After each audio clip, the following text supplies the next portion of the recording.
10واں سپارہ سورۃ الانفال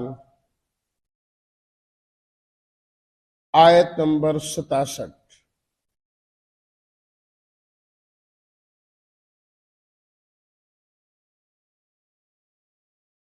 نحمده ونصلي ونسلم على رسوله الكريم، اما بعد فاعوذ بالله من الشيطان الرجيم، بسم الله الرحمن الرحيم۔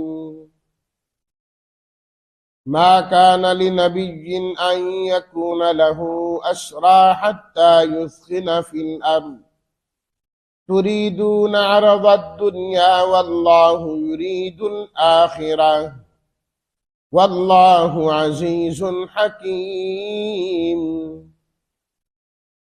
لولا كتاب من الله سبق لمسكم فيما أخذتم عذاب عظيم، فكلوا مما غنمتم حلالا طيبا واتقوا الله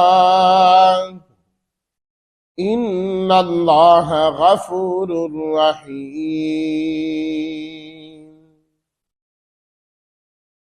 صدق الله مولانا العظيم۔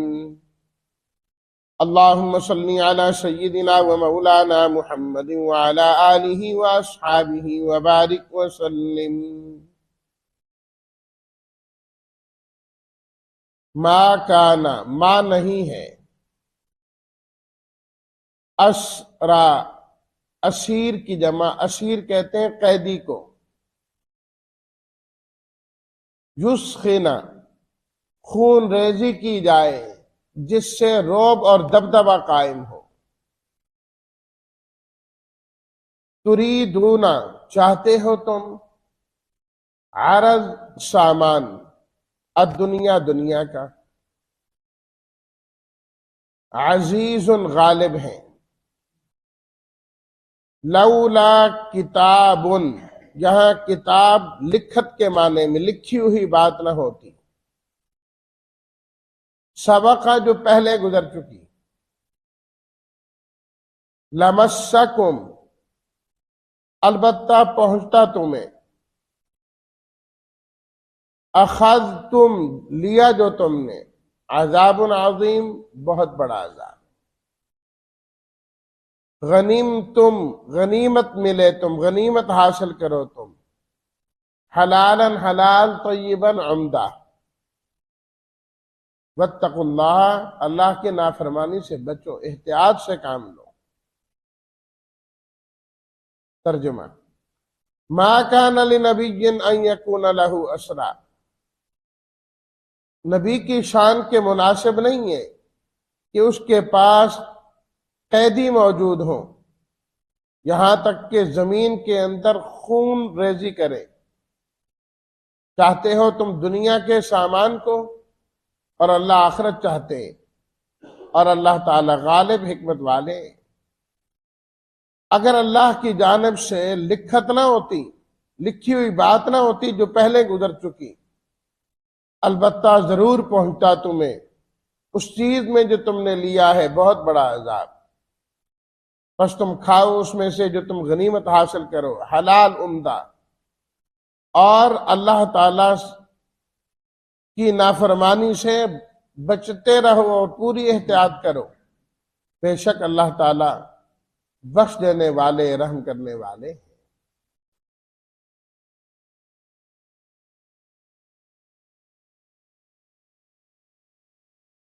اللہ تعالیٰ نے غزوہ بدر میں مسلمانوں کو کامیابی عطا فرمائی۔ یہ پہلا غزوہ ہے جو باقاعدہ طور پر جس میں جنگ ہوئی، اور اللہ تعالیٰ نے ایمان والوں کو مال غنیمت بھی عطا فرمایا، اور اس کے ساتھ ساتھ ان کے بڑے بڑے سردار جو 70 تھے وہ مارے بھی گئے، اور تیسری چیز ان کے بڑے سرداروں میں 70 پکڑے بھی گئے، قید بھی ہوئے۔ اس سے پہلے چونکہ مال غنیمت حلال نہیں تھا، یہ پہلا موقع ہے جب مال غنیمت مل رہا ہے، اور پھر اللہ کی طرف سے بعد میں حلال کیا گیا اور تقسیم کا طریقہ بتایا گیا۔ اب یہ جو قیدی پکڑے گئے قبضے کے اندر موجود تھے، ان کے ساتھ کیا کیا جائے؟ جبریل امین آپ علیہ الصلوۃ والتسلیمات کے پاس تشریف لائے اور بتلایا کہ دو کاموں میں آپ کو اختیار ہے۔ آپ چاہیں تو ان قیدیوں کو جو تمہارے پاس ہیں ان کو بھی قتل کر دیں، جس طرح پہلے سردار مارے گئے وہاں پر ان کو بھی مار دیں، تاکہ کفر کا زور ایک مرتبہ تو بالکل زیرو ہو جائے نا، صفر ہو جائے۔ یہی لوگ قیادت کرنے والے ہیں اور باقیوں کو بھارنے والے ہیں، یہ رہیں گے نہیں، مسئلہ ہی ختم ہو جائے، اسلام کے لیے رکاوٹیں نہ ہونے کے برابر ہو جائے۔ اور اگر چاہیں تو فدیہ لے کر ان کو چھوڑ دیں، لیکن اس میں یہ بات یاد رہے کہ اگر فدیہ لے کر چھوڑیں گے تو اس کے بعد جو مارکا ہوگا نا، اس کے اندر پھر تمہارے بھی اتنے بندے قتل ہو جائیں گے، شہید ہو جائیں گے۔ بس یہ دو باتیں اس کے اندر جس کو مرضی اختیار کر۔ نبی کریم صلی اللہ علیہ وسلم نے حضرات صحابہ کرام رضوان اللہ تعالی علیہم اجمعین سے مشورہ کیا اس بارے میں ہمیں کیا کرنا چاہیے۔ پوچھا اے ابو بکر آپ کی رائے کیا ہے؟ انہوں نے عرض کیا کہ میری رائے تو یہ ہے کہ ان لوگوں کو فدیہ لے کر چھوڑ دیا جائے،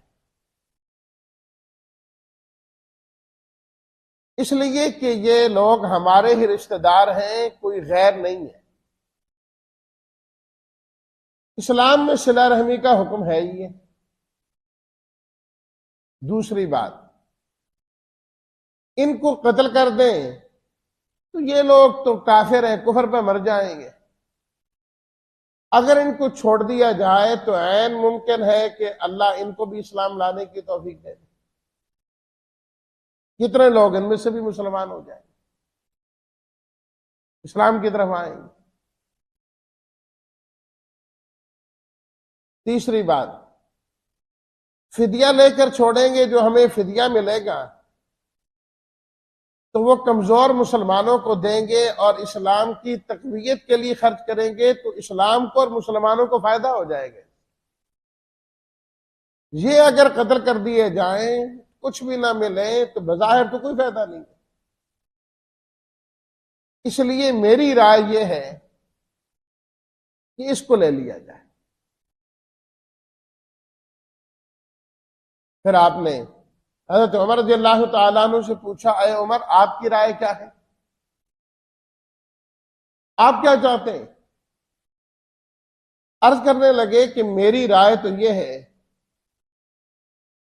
کہ یہ جو پکڑے گئے ہیں نا، ان میں سے کسی کو بھی نہ چھوڑا جائے، اور صرف قتل نہ کیا جائے، بلکہ جو میرا قریبی ہے مجھے دیا جائے، جو حضرت علی کے قریبی ہیں وہ ان کو دیے جائیں، اپنے ہاتھ سے قتل کریں۔ ان لوگوں نے ہمیں مکہ سے نکالا ہے، مسلمانوں کو وہاں نماز نہیں پڑھنے دی، انہوں نے بیت اللہ کا طواف نہیں کرنے دیا، انہوں نے حج عمرہ ہمیں نہیں کرنے دیا، انہوں نے بالکل ان کے بارے میں نرمی نہیں ہونی چاہیے، نرمی کے سارے پہلو ختم کریں۔ اور ایک مرتبہ اس جہاد ہوتا کس لیے؟ فساد کو ختم کرنے کے لیے۔ کئی سارے فسادی لوگ ہیں، ان کو برداشت کیوں کریں ہم؟ جو جہاد کا مقصد ہے وہ پورا کریں، جڑ سے فساد کو اڑا دیں، ختم کر دیں اس چیز۔ میری رائے یہ، باقی آپ جو فرمائیں۔ آپ علیہ الصلوۃ والتسلیمات نے فرمایا اگر تم دونوں کی ایک رائے ہوتی نا تو میں اس کے خلاف کبھی بھی نہ کرتا۔ اگر تم دونوں ایک رائے دیتے تھے نا ابو بکر و عمر، تو میں نے اسی کو لے لینا تھا۔ اب دونوں کی رائے جو ہے وہ مختلف ہو گئی، کیونکہ اسلام کے اندر یہ نہیں ہوتا کہ اس کی بھی رائے ہے اس کی بھی رائے ہے لہذا دونوں کا احترام ہونا چاہیے۔ نہیں، یہاں چھوٹے بڑے کا فرق ہے، سمجھدار غیر سمجھدار کا فرق ہے۔ یہ تو ہمارے ہاں یہ جو جمہوریت ہے نا، وہ انگوٹھے چھاپ کی بھی کے ووٹ کی بھی وہی قدر و قیمت ہے، اور پی ایچ ڈی جو کیا ہوا ہے اس کے ووٹ کی بھی اتنی قدر و قیمت ہے۔ وہ علامہ اقبال نے کہا تھا نا کہ یہاں تو بندے گنے جاتے تولے نہیں جاتے کہ کس کا کتنا وزن ہے۔ اسلام میں یہ چیز نہیں ہے، اسلام میں وزن دیکھا جاتا ہے۔ فرمایا تم دونوں متفق ہو جاتے نا میں تمہاری مخالفت نہ کرتا۔ اور صدیق اکبر رضی اللہ تعالیٰ عنہ نے اپنے مشورے میں یہ بات بھی عرض کی تھی کہ یہ جو بات ہے کہ اتنے ہی آدمی اگلا جو مارکا ہوگا ہمارے قتل کیے جائیں گے، تو کہا کوئی بات نہیں، شہادت تو ہمارا مقصود ہے، شہید ہی ہوں گے نا، شہادت سے ڈر کس بات کا؟ جانا تو ہر ایک نے اپنے وقت پر ہے، وقت سے پہلے دنیا سے کوئی جا ہی نہیں سکتا۔ تو جن کے بارے میں ہوگا کہ انہوں نے جانا ہے تو شہادت کے ساتھ جائیں گے۔ اللہ اکبر۔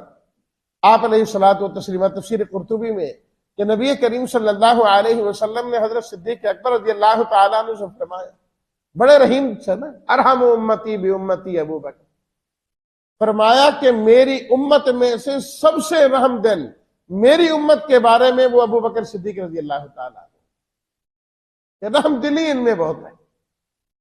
آپ نے فرمایا اے ابو بکر، آپ کی مثال حضرت ابراہیم جیسی ہے علیہ السلام۔ انہوں نے اللہ سے دعا کی، رب العالمین فمن تبعنی فإنہ منی، اے اللہ جو میری اتباع کرے میرا پیروکار ہے وہ تو مجھ سے ہی ہے، وہ تو میرا ہی ہوا۔ ومن عصانی فإنک غفور الرحیم، یا اللہ جس نے میری نافرمانی کی تو تو بخش دینے والا ہے، اس کی مغفرت کا بھی کوئی بہانہ کر دے کہ وہ بھی ماننے والے بن جائیں تاکہ ان کی بھی مغفرت ہو جائے۔ کسی کا برا نہیں چاہا۔ فرمایا اسی طرح آپ کی مثال حضرت عیسیٰ علیہ السلام جیسی ہے، انہوں نے بھی اللہ سے دعا کی تھی، ان تعذبہم فإنہم عبادک وإن تغفر لہم فإنک انت العزیز الحکیم، اے اللہ اگر تو ان کو عذاب دے تو تیرے بندے ہیں، تو عذاب دے سکتا ہے، وَإِن تَغْفِرْ لَهُمْ، اے اللہ اگر آپ ان کو مغفرت کر دیں آپ غالب حکمت والے ہیں، آپ کو پوچھنے والا کون ہے؟ کون آپ کو پوچھ سکتا ہے؟ تو انہوں نے بھی معافی کے پہلو کو سامنے رکھا۔ آپ نے فرمایا اے ابو بکر آپ کی مثال ان دو جیسی، اور حضرت عمر رضی اللہ تعالیٰ عنہ سے فرمایا اے عمر آپ کی مثال حضرت نوح علیہ الصلوۃ والتسلیمات جیسی، کہ جب پتہ لگا نا کہ یہ قوم نہیں مانے گی تو دعا کی رب لا تذر علی الارض من الکافرین دیارا، یا اللہ ان کافروں میں سے کسی ایک کے گھر کو بھی نہ چھوڑنا باقی، مٹا دے ان کو، ختم کر دے۔ اور فرمایا اے عمر آپ کی مثال حضرت موسیٰ علیہ السلام جیسی ہے، وہ بھی بڑے سخت ہے۔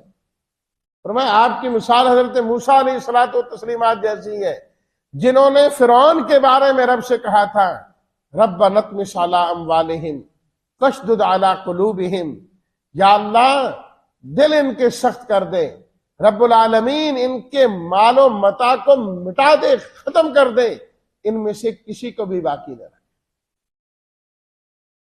اور اسی موقع پر آپ علیہ الصلوۃ والتسلیمات نے یہ بھی فرمایا بعض لوگ وہ ہوتے ہیں جن کے دل انتہائی نرم ہوتے ہیں، فرمایا نرمی میں دودھ سے بھی زیادہ نرم ہوتے ہیں۔ اور فرمایا بعض ایسے سخت ہوتے ہیں کہ ان کے دل پتھر سے بھی زیادہ سخت. تو نرمی والا مشورہ بھی آ گیا اور سختی والا مشورہ بھی آ گیا. دونوں چیزیں جو ہیں وہ سامنے آ گئی. تو آپ علیہ الصلوۃ والتسلیمات نے حضرت صدیق اکبر رضی اللہ تعالی عنہ کی جو رائے تھی اس کو لے لیا. فرمایا اسی کو لے لے, کیونکہ اللہ نے آپ کو بھی تو کیا بنایا, وَمَا أَرْسَلْنَاكَ إِلَّا رَحْمَةً لِّلْعَالَمِينَ. آپ بھی تو شفیق تھے نا, آپ بھی مہربان تھے کہ چلو ان کو موقع ملے, یہ بھی ایمان لے. اور ایسا ہوا, وہ جو بدر کے اندر قیدی پکڑے گئے ان کی ایک بہت بڑی تعداد مسلمان ہوئی بعد میں, وہ اسلام میں آئے اور اسلام کی تقویت کا وہ ذریعہ بنے. ان کے خاندانوں میں آگے اسلام چلا, صرف ان میں نہیں, آگے خاندانوں میں اللہ نے دین اسلام کو جاری کر دی. اللہ اکبر. فیصلہ ہو گیا جی فدیہ دے دیں اور اپنے آپ کو چھڑوا دیں, مسلمانوں کا بھی فائدہ اور ان کو بھی سوچنے کا موقع ملے گا, صلہ رحمی بھی اس کے اندر موجود ہوگی.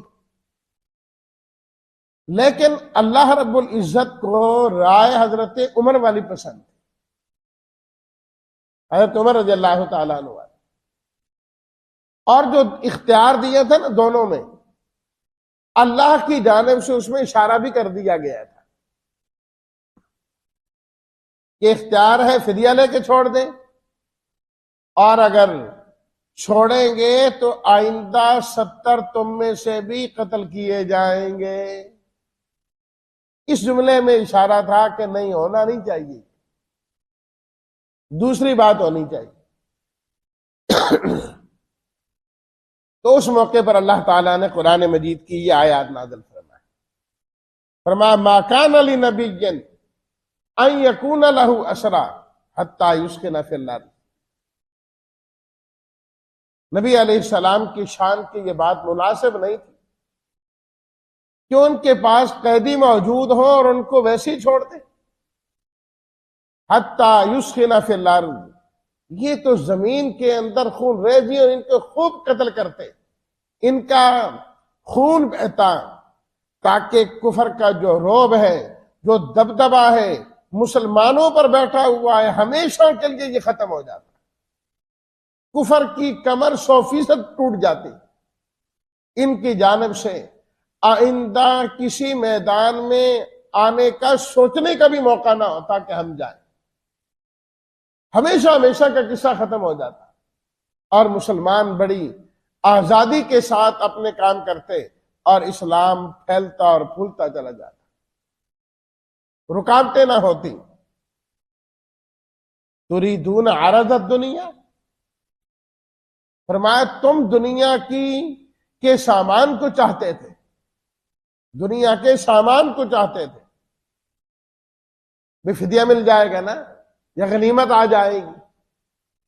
لیکن یاد رکھیے حضرات صحابہ کرام رضوان اللہ تعالی علیہم اجمعین کا جنہوں نے یہ رائے دی, ان کا مقصد صرف دنیا نہیں تھا, صلہ رحمی بھی تھی, ان کا اسلام بھی تھا, ساری چیزیں تھیں. لیکن اس میں ایک چیز کیا تھی کہ مسلمانوں کو فائدہ بھی ہو جائے گا.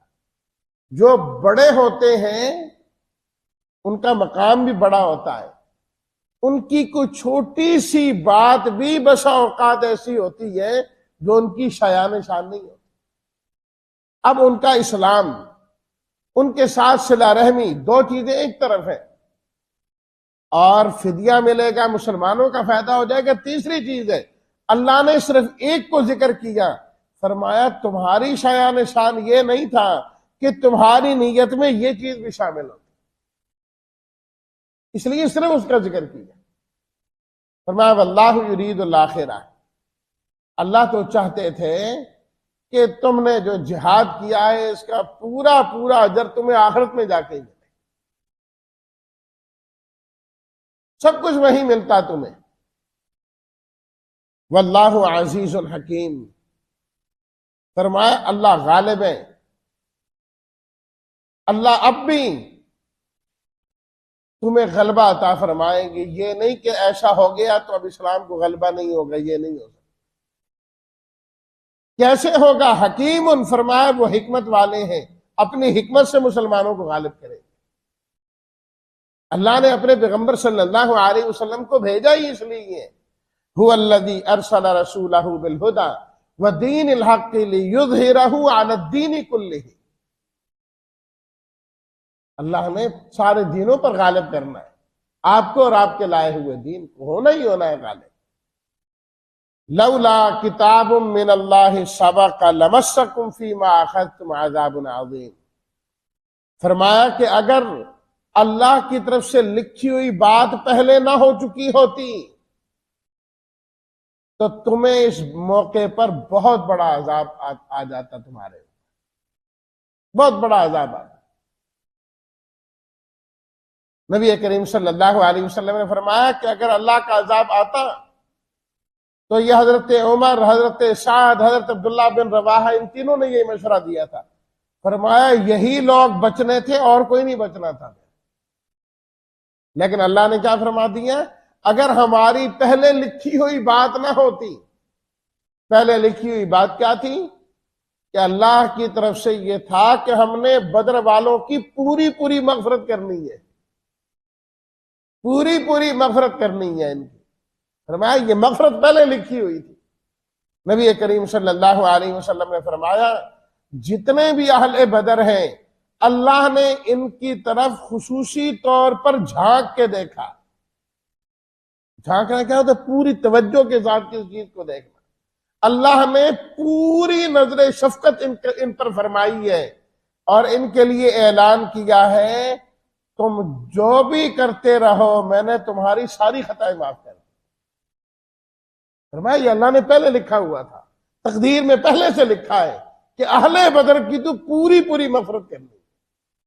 فرمایا یہ بات پہلے لکھی نہ ہوتی تو پکڑ آتی، لیکن مغفرت کا ہم فیصلہ پہلے کر چکے ہیں.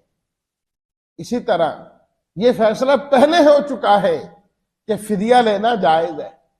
غنیمت کو حاصل کرنا اس امت کے لیے حلال ہوگا. تو اگر پہلے اجازت نہ ہوتی تو ایسا ہوتا، لیکن چونکہ اجازت دی ہوئی ہے اس لیے ایسا ہوگا. تو گویا کہ صرف اتنا ظاہر کرنا ہے کہ ہمیں وہ رائے پسند ہے جو عمر رضی اللہ تعالیٰ عنہ نے دی، وہ زیادہ بہتر تھی اس موقع پر. تو حضرت عمر رضی اللہ تعالیٰ عنہ کی شان بھی اس سے ظاہر ہوئی. قرآن مجید کے کئی مقامات ایسے ہیں. علامہ سیوطی رحمۃ اللہ علیہ نے کوئی 2 درجن کے قریب وہ مقامات، بعض نے 20، بعض نے 22، بعض نے 24 مقامات ایسے لکھے ہیں کہ ادھر حضرت عمر رضی اللہ تعالیٰ عنہ نے اپنی رائے دی، ادھر اللہ نے اس رائے کو قرآن مجید بنا کر نازل فرما دیا. ان میں سے ایک موقع یہ بھی ہے غزوہ بدر کے قیدیوں کے بارے کہ اللہ نے ان کی رائے کو پسند کیا.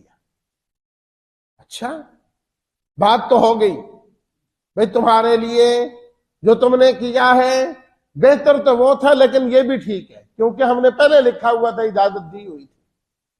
اب صحابہ کرام رضوان اللہ تعالی علیہم اجمعین کے دل میں یہ آیا کہ پھر یہ جو غنیمت ہم نے حاصل کی اور یہ جو فدیہ ان سے لے رہے ہیں، اللہ تو کہہ رہے تریدون عرض الدنیا، دنیا چاہیے تمہیں، پھر تو ہمیں نہیں لینا چاہیے، یہ ہمارے لیے ٹھیک نہیں ہے، چھوڑیں اس کو. پھر بھئی ایمان والے لوگ تھے نا، وہاں تو ذرا سا شبہ ہو گیا، جہاں تو ہمیں لاکھ روپے کو دکھا دے ہمارا ایمان خراب ہو جاتا ہے. بھی آ رہا ہے اس کو آنے دو، کہتے یہ تو آئے نا حلال کا ہے کہ حرام کا ہے، اس کو تو آنے ہی دو نا.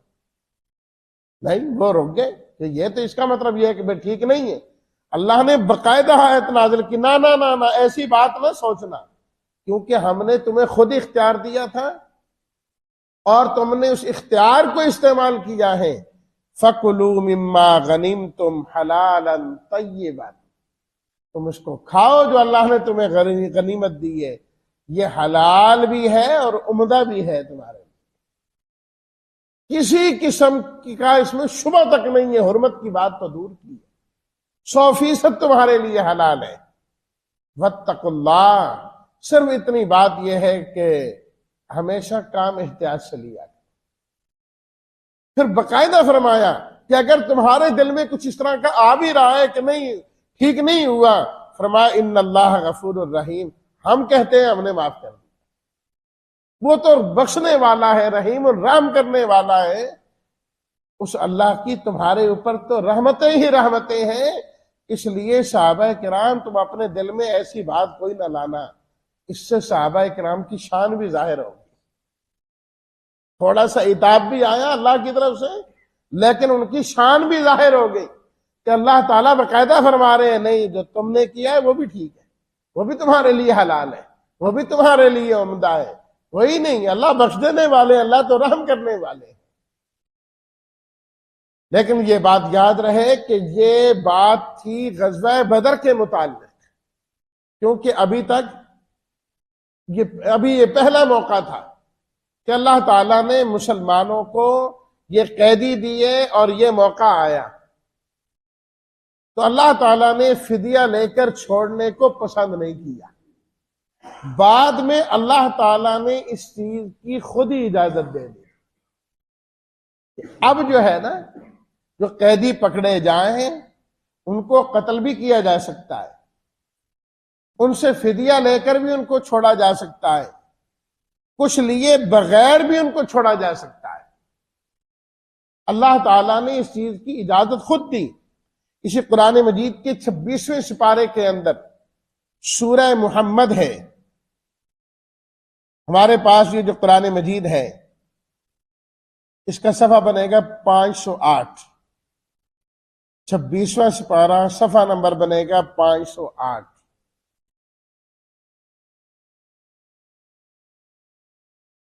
پانچ سو آٹھ کی آیت نمبر ہے 4۔ فَإِذَا لَقِيتُمُ الَّذِينَ كَفَرُوا فَضَرْبَ الرِّقَابِ، پس جب تمہارا مقابلہ کافروں سے ہو جائے، فَضَرْبَ الرِّقَابِ، ان کی گردنوں کو مارو، اڑا دو ان کی گردنوں کو، حَتَّى إِذَا أَثْخَنْتُمُوهُمْ، یہاں تک کہ جب تم خون ریزی کر لو، کچھ لوگ قتل ہو جائیں، فَشُدُّ الْوَثَاقَ، سختی سے ان کو قید کر لو، باقیوں کو پکڑ لو، سب کو قتل کرنے کی ضرورت نہیں ہے۔ فَإِمَّا مَنًّا بَعْدُ، اس کے بعد یا تو احسان کر کے چھوڑ دینا، وَإِمَّا فِدَاءً، یا فدیہ لے کر ان کو چھوڑ دینا۔ یہ اللہ تعالیٰ نے خود اجازت دے دی تھی بات کہ اب اس چیز کی اجازت ہے۔ تو یہ سورت جو ہے یہ بعد میں نازل ہوئی، سورہ انفال اور غزوہ بدر یہ پہلے ہوا، اور یہ جو ہے اس کے بعد کا واقعہ ہے۔ تو بعد میں اللہ تعالیٰ نے اس چیز کی ویسے ہی اجازت دے دی۔ یہ صرف غزوہ بدر کے متعلق تھا، فرمایا یہاں اس موقع پر قیدیوں کو قتل کر دینا ہی بہتر تھا، آئندہ کے لیے فرمایا تمہیں اجازت ہے۔ تو اس موقع پر یہ آیات نازل ہوئی اور ہدایات دی گئیں۔ اللہ تعالی ہم سب کو ہمیشہ ہر موقع کی مناسبت سے جو ہدایات ہیں ان کو اپنانے کی اور ان ہدایات کے مطابق چلنے کی اللہ ہم سب کو توفیق عطا فرمائے۔ وآخر دعوانا ان الحمد للہ رب العالمین۔